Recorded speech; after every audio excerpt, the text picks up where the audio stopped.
Hi there. I'm not sure how to pronounce your name. Trieu? Hi, I'm Mark. I'm a superhost ambassador for Airbnb. You have a home in Sydney, so that's good, and you're thinking of listing it. Excellent. I'm actually in Glenbrook. I've lived in Sydney I've lived in Beecroft and Pymble and Turramurra and Hornsby and that sort of area for the last more than 20 years. I'm living in Beecroft and I'm living in Glenbrook and partly in um, part of my time in Orange for some of the time. Now, I thought it was just easier to just record this. You can actually speed this up if this is too slow, so it can go into 1.5 times. You think you have a home in Sydney and you're thinking of listing it. Well, obviously, it needs to be furnished. So these are some of the things that you need to think about. It needs to be furnished, and once you've bought the furnishings, you kind of, or you may actually have a house, and I don't know, you may be going overseas. In that case, that's the sort of thing that's ideal for Airbnb, where you intend to come back or something like that. Or in the case of Orange, I've got a property at Orange. I spend some of my time at Glenbrook and some of my time in Orange, and oops, I'll just enlarge that. I spend some of my time in both places, so it's fine to have. It is actually fine to have two separate homes, and we rent the place at Orange on the weekend.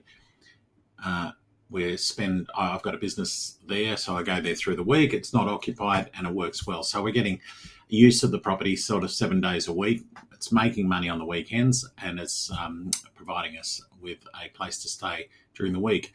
So those are you've got to actually have a think about it, because once you own the furniture, um, if you're going to go out and buy a whole bunch of furniture just for Airbnb, then you probably lose money if it doesn't work out. And with Airbnb, you don't get guaranteed nights, whereas with a long-term lease, well, you got income for 6 months or 12 months.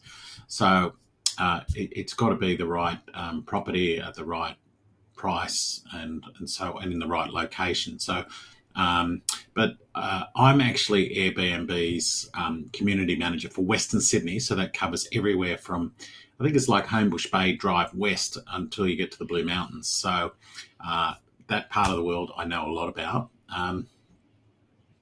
Have I also had an experience of staying in a few Airbnb spaces and would like to bring the best experiences as I can to the guests. Very good.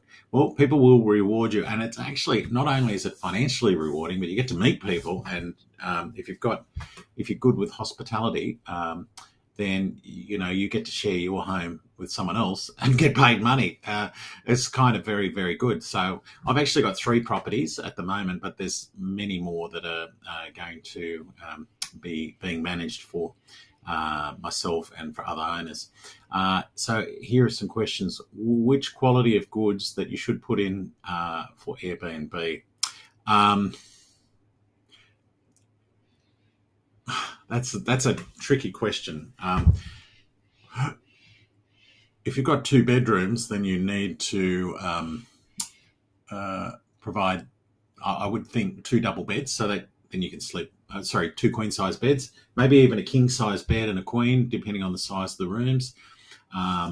If you've got big rooms, I probably would put in a king size bed, but it just depends.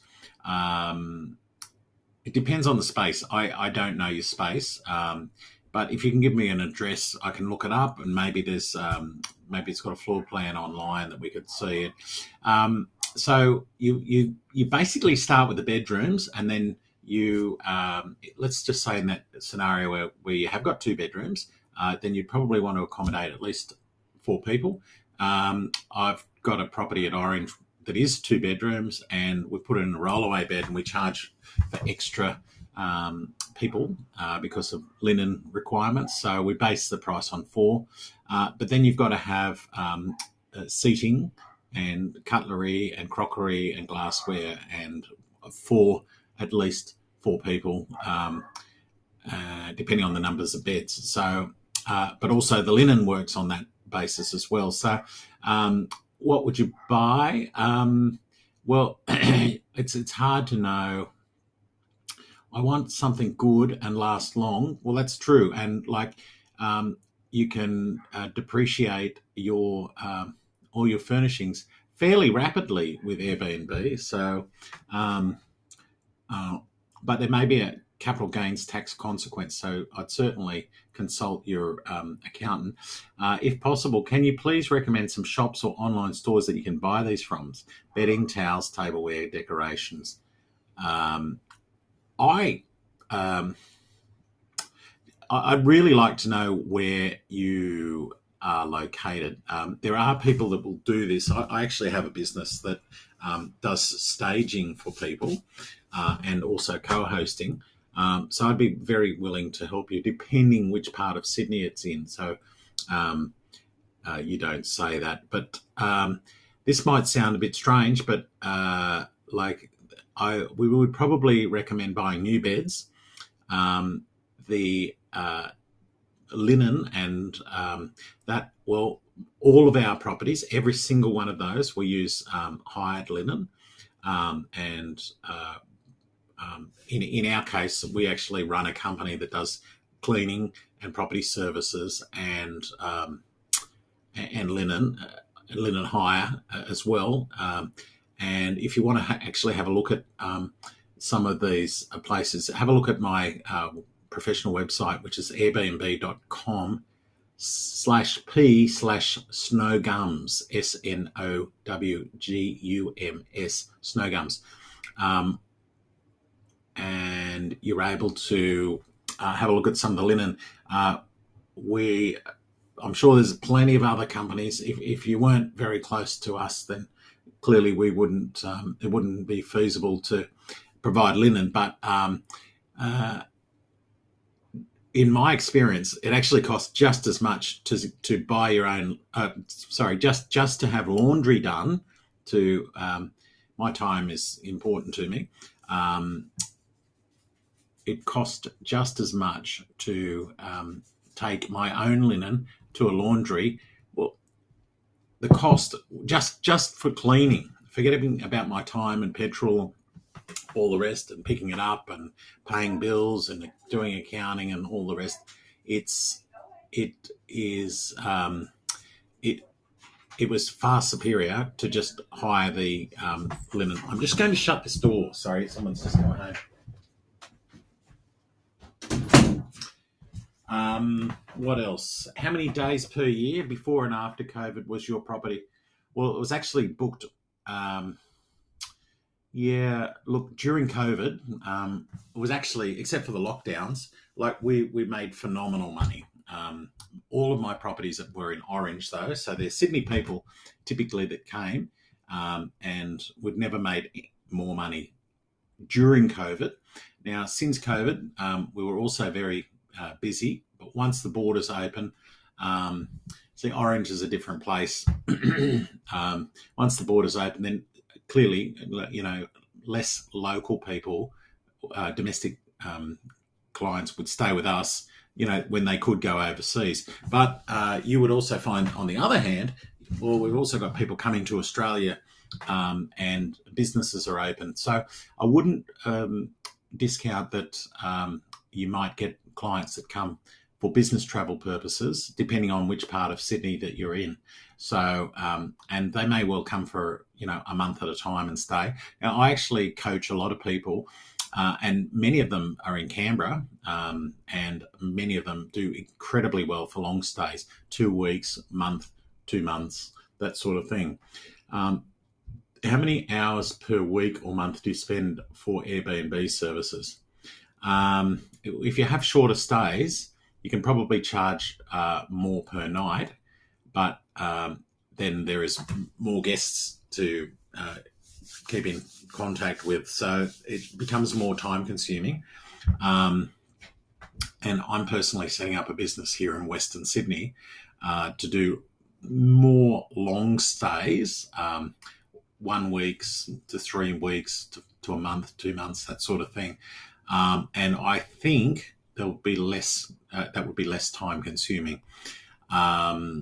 Do you use cleaning services? Yes, I do, because well, I'm actually a lawyer, so I can make more money working as a lawyer and hiring a cleaner. So, but you've said here, I intend to do it myself, but also I work full time, so I'm afraid I can't manage it when there are 2 consecutive bookings.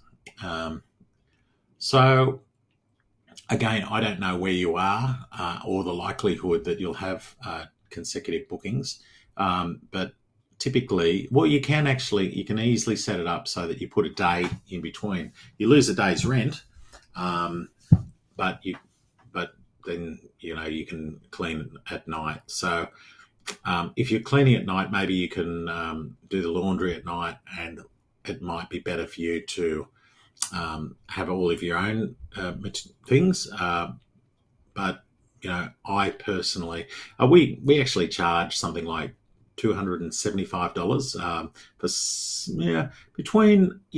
for linen and cleaning. I think the cheapest one, even for the 2-bedroom place, it's close to $200. And someone cleans it professionally. Like, we actually own a cleaning company, so we pay the cleaning company about $130 for a 2-bedroom place, and around $50-$60 for 2 bedrooms. Is there any special tips you would like to share as a super host? That is a very big question, and that's a very open-ended question. I will send you a link to some resources. Airbnb have excellent host resources and things that you can read. Photos are very important, and also reviews are very important. So you need to get some reviews. The first couple of bookings are the hardest, and once you've got a couple of bookings, then you've got reviews, and people say, well, Trieu's place is beautiful, it's quiet, it's busy, it's noisy, whatever. It's spacious, it's a townhouse. I don't know what your place is like, but once you get a few reviews, that is very, very important. Look, I'll send you a link to a very old video by one of the founders of Airbnb. Reviews are the key. So I'll also send you, as I said, a link to the host resources. So if you've got any more questions, we can have a conversation anytime. Thanks very much. I wish you good luck. And if I can help you in any way, that's what we're here for. Thank you very much. Bye.